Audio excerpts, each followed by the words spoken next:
তো welcome back to my channel. আমার চ্যানেলে সবাইকে স্বাগত জানাচ্ছি আর একটা ব্লগ দেখার জন্য। তো এখন যে অবস্থায় আমি ভয়েস ওভারটা দিচ্ছি, হয়তো এটাতেও কথা শুনতে বা বুঝতে তোমাদের একটু প্রবলেম হতে পারে, কারণ আমি যে কাজটাতে এসেছিলাম এখানে ডক্টর দেখানোর জন্য, তো সেটা হয়ে গেছে, অলমোস্ট কমপ্লিট হয়েছে, এখনও কিছুটা কমপ্লিট হয়নি। তো আমি এখানে আসার পর সেকেন্ড ডেতে ডাক্তার দেখিয়েছি, তারপর ঘুরতে বেরিয়েছিলাম, পাশেই, বেশি দূরে না। তো এটা ছিল ব্যাঙ্গালোরের সংসদ ভবন। তো এটা দেখো অনেকটা এরিয়া নিয়ে। তো এই সাইডে ছিল হাইকোর্ট আর এটা ছিল সংসদ ভবন।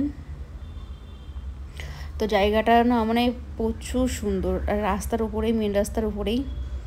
তো অত ডিটেলস আমি জানি না, আর বেশি কথা এখন বলতেও পারছি না। তো তোমাদেরকে জাস্ট আমি যেগুলো দেখেছি তোমাদেরকে একটু শেয়ার করছি, যে আমি কী কী দেখেছি ওখানে। এখানে ঘুরতে তো আসিনি, বাট আশেপাশে একদিন মানে অনেকটা দিন আমাদেরকে এখানে স্টে করতে হয়েছে, যার জন্য ভেবেছিলাম একটু বাইরে বেরোনোর প্রয়োজন ছিল, কারণ রুমে ভালো লাগছিল না। তো তার জন্য একটু জাস্ট বাইরে বেরিয়েছিলাম। তো সেই দিন মানে কোথায় কোথায় যাব সেটাও জানতাম না, তো আমরা গাড়ি বুক করেছিলাম। তো এই গাড়ির ড্রাইভার দাদাই আমাদেরকে নিয়ে গেছিলো কিছু কিছু জায়গায়। তো উনি আমাদেরকে দেখিয়েছে। তো আমাকে দেখতে পাচ্ছ, প্রচণ্ড রৌদ্র ছিল, প্রচণ্ড রৌদ্র। তো এটা ছিল সংসদ ভবন, অনেকটা এরিয়া নিয়ে। তো বাইরে মানে প্রচুর লোক ছিল, আর প্রচুর লোক বলতে রৌদ্রের জন্য মানুষ একটু সাইড করে যেখানে ছায়া ছিল সেখানে দাঁড়িয়ে আছে। তো তারপরে চলে গেছিলাম আর একটা জায়গা, এটা হচ্ছে ব্যাঙ্গালোরের প্যালেস।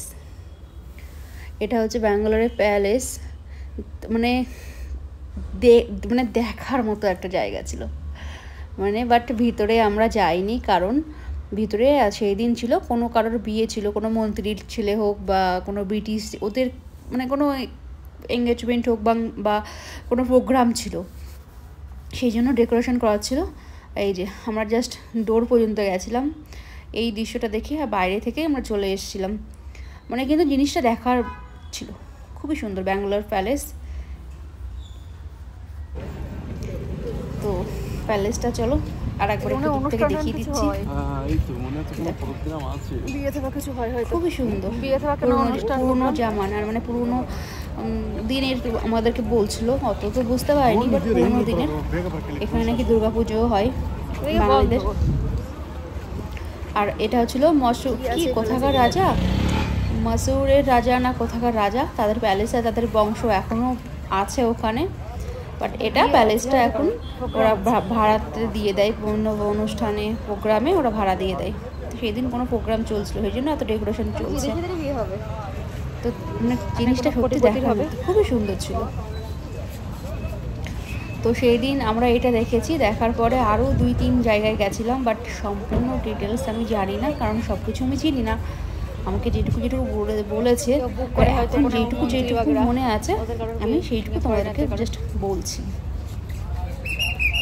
তো আমি ভয়েস ওভার সবসময় দিতে পারছি না, কারণ গলাতে ব্যথা আছে, একটু একটু করে দিচ্ছি। তো চলো তারপরে আরও কোথা থেকে ঘুরে আসছি। তো তারপরে এসেছিলাম ব্যাঙ্গালোরেরই কোনো একটা মন্দির, কি টেম্পল ছিল, টেম্পলটার নাম আমি সঠিক জানি না। মানে এই সমস্ত ওদের কালচার আমাদের কালচার পুরোটা আলাদা। আমাদের মন্দিরে কেমন মানে আমাদের ভগবান থাকে, তারপর পুজো অর্চনা হয়, কিন্তু ওদের আলাদা রকম ছিল, পুরো সিস্টেমটাই আলাদা ছিল। মানে আমি এখানে ভিডিও করার মানে ফটোগ্রাফি অ্যালাউ ছিল না, জাস্ট আমি দূর থেকে একটু হালকা ক্লিপ নিয়েছি। তো ওইদিকে পুজো চলছিল ওদের, আর এদিকে যে সমস্ত সাইডেও মন্দিরের কিছু অংশ ছিল। এখানে ফটোগ্রাফি অ্যালাউ নেই বলে জাস্ট আমি ক্যামেরা করতে পারিনি তেমন কিছু, জাস্ট হালকা ক্লিপ নিয়েছিলাম যে কোথায় কোথায় গেছিলাম তার জন্য। তো বাইরে থেকে মন্দিরটা এটা ছিল।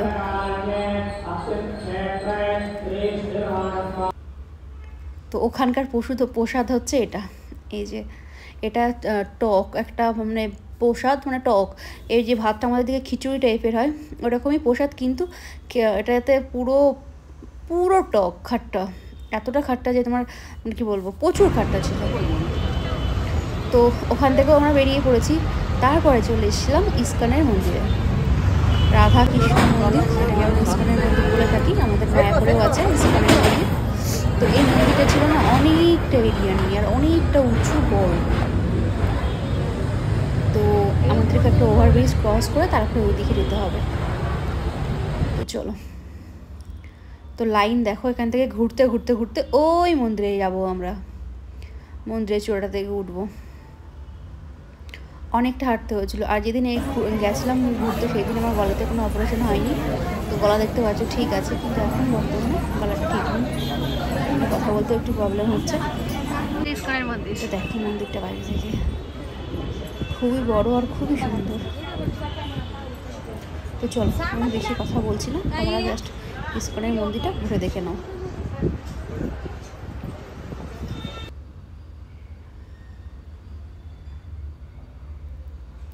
এটা জাস্ট বাইরের দিকে, ভিতরের দিকে কমসে কম 4-5 তলা আছে, আর 4-5 তলাতেই শ্রীকৃষ্ণের মূর্তি আছে। কিন্তু একটা জিনিস, আমাদের ওখানে যেমন ইস্কনের মায়াপুরের মন্দিরে গেলে ক্যামেরা অ্যালাউ থাকে না বা ফোন জমা করে যেতে হয়, এখানকার সিস্টেম সব কিছু আলাদা, সব কিছু খুব ভালো। এখানে ফোনও জমা করতে হয় না, না ফটোগ্রাফি বারণ থাকে, কিছুই থাকে না, তুমি তুলতে পারো, তুলে নিতে পারো। কিন্তু তবে কি গার্ড থাকে, বা গার্ডের সামনে গিয়ে তুমি সেটা তুলতে পারবে না, কিন্তু দূর থেকে তুলতে পারবে। ওই তো এখানে এটা হলো শ্রীকৃষ্ণের মন্দির। তো পুরো 1 তলা 2 তলা 3-4 তলা ধরে ছিল শ্রীকৃষ্ণের মূর্তি। এই যে আমি সামনে থেকে দেখাচ্ছি। তো তারপর মন্দিরটা ছিল খুবই বড়। এই যে চূড়াগুলো জাস্ট দেখে নাও, আর চারিদিক দিয়ে ওঠা যাবে মন্দিরে। এখন ওটা একটা তলা দেখে নিয়েছো, এটা আর একটা তলা ছিল। তো ঘুরতে ঘুরতে লাস্টে যেটা বড় মন্দির সেটাতে প্রবেশ করতে হবে।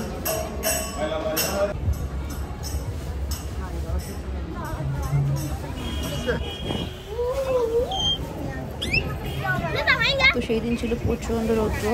এখন যে অবস্থায় কথা বলছি, তো আজকে এখন এখানে ব্যাঙ্গালোরে বৃষ্টি চলছে, তো সেই সময় ছিল রৌদ্র, প্রচুর রৌদ্র, তাকাতে পর্যন্ত পারছিলাম না। তো এখন যাবো সেই বড় মন্দিরটার দিকে। তো এটা জাস্ট ফোনটাকে তোমরা এই করে দেখতে হবে, কারণ এখান থেকে লাইনে দাঁড়াতে দিচ্ছে না, প্রচুর ভিড় ছিল। তো তাড়াতাড়ি ফটো তোলা দেখে চলে যাও, তো চলে ওইটুকু ফটো নিতে পারো বা সেইটুকু, তো তেমন নেওয়া হয়নি। তো ওখান থেকে চলে এসেছিলাম, এটা লালবাগ পার্ক। তো লেফট সাইডে দেখতে পেয়েছিল একটা পাহাড় টাইপের,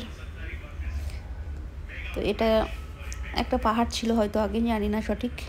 তো তারপরে চলতি পথে ভুট্টা পেয়েছিলাম, ভুট্টা পেয়েছি, আর খাবো না সেটা হয় না, তো ভুট্টা নিয়ে নিয়েছিলাম। আর এখানে ভুট্টাগুলো দেখো, এখন দেখলে লোভ লাগছে। তো চলো পার্কের ভিতর দিক যাওয়া যাক। তো এটা দেখো, এটা ডিজাইনটা একটু অন্য টাইপের, মানে এটা লালবাগ পার্কটা ব্যাঙ্গালোরের এত বড় যে হেঁটে শেষ করা যাবে না। তো এখানে স্টল টাইপের ছিল খাওয়া দাওয়ার জন্য। আর এই যে পাথরের উপরেও সবাই উঠছিল, আর ওখানে একটা ছোট্ট চূড়া ছিল, সেখানে মন্দির মতো ছিল। আর এই পার্কটা ছিল অনেকটা বড় এরিয়া নিয়ে। তো চলো, আমি আর বেশি কথা বলবো না, তোমরা জাস্ট আমার সাথে ঘুরে দেখে নাও।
তো এখানকার এই গাছগুলোকে জাস্ট দেখার মতো, গাছগুলো এত যে আকাশ মানে ছুঁয়ে যাবে এমন অবস্থা, এত সুন্দর লাগছিল। পুরো মানে প্রাকৃতিক পরিবেশটা খুবই সুন্দর ছিল। আর জায়গাটা অনেকটা এরিয়া নিয়েছিল, যে পায়ে হেঁটে শেষ করা যাবে না। আর সব জায়গায় ছিল বসার জায়গা, আর খাবার বিভিন্ন স্টল ছিল। দেখো প্রচুর বড় জায়গা, আর গাছগুলো সব থেকে দেখার মতো ছিল, সুন্দর গাছগুলো দেখার মতো। আর আকাশটাও সুন্দর লাগছে আজকে, আকাশটা হালকা মেঘ ছিল, রৌদ্র ছিল বাট হালকা মেঘ লাগছিল এখানে আসার পর। কি ছিল? খুব সুন্দর জায়গা, খুবই সুন্দর জায়গাটা।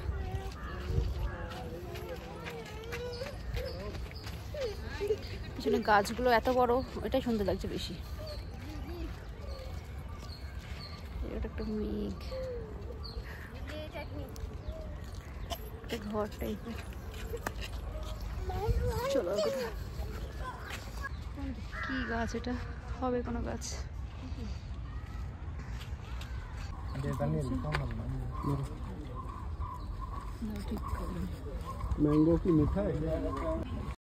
তারপর লাস্ট চলে গেছিলাম, এটা ছিল একটা এয়ারফোর্সের,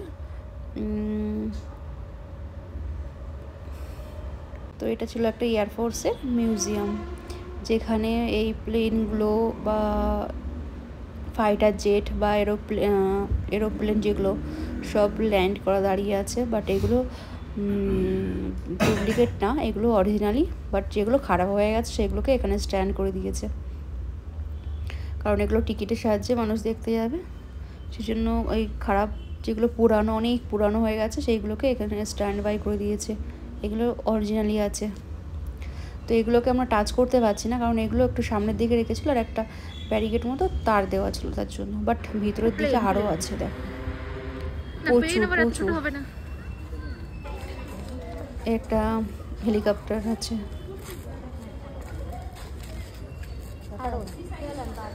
জাস্ট ছুঁয়ে দেখছি আমরা, বাজিতে থাকলে টাচ করে দেখতে পারো। পুরানো এদের সম্পর্কে সবকিছু লেখাও আছে বোর্ডগুলোতে, কত পুরানো, এর নাম কি সমস্ত। একটা ফাইটার জেটেরও নাম লেখা আছে।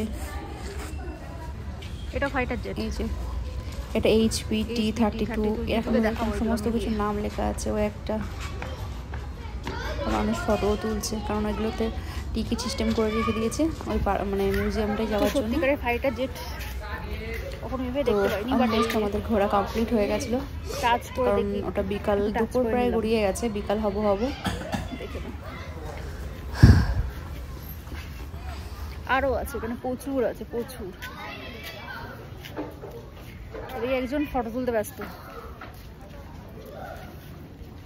ওর কাছে যাই একটু, বলছি একটু টাচ করে করে দেখিনি কখনো, তো সত্যিকারের তাই হাত দিতে পারি না। একটু এইভাবে হাত দিয়ে, এটা সত্যিকারের কিন্তু পুরানো হলে ওটা হাত দিয়ে টাচটা করি। এটা অনেক বড়, হ্যাঁ ফাইটার জেট, এটা অনেকটা বড়। এখানে প্রচুর আছে।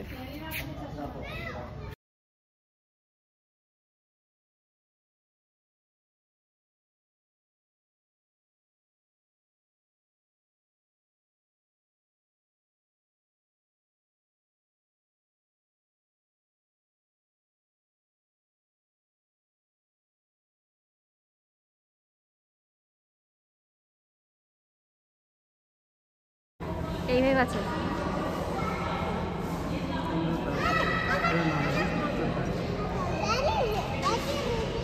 ওদের যেটা চেয়ার থেকে চেয়ারের সঙ্গেই ওটা সেট থাকে না, চেয়ারের সঙ্গে সেট থাকে। কোনো একদম ব্রাইটনেস নেই, তবুও তুলছি। এই যে সাউথে এসে সাউথের খাবার, এটা হচ্ছে মশলা ধোসা একটা, ওটাতেও একটা মশলা ধোসা আছে, এটাতে ইডলি আছে, এটাতে আছে বড়া, উর্দ বড়া, এটাতে আছে কি দই বড়া, এটাতে সাম্বার, এটাতে চাটনি। তো এই যে বাড়িতে প্যাক করে নিয়ে এসেছি খাবারগুলো, এই যে সব খাবারগুলো, এই যে জিতু তোকে খুব মিস করছি রে। জিতু পরে ভিডিওগুলো তো দেখবে।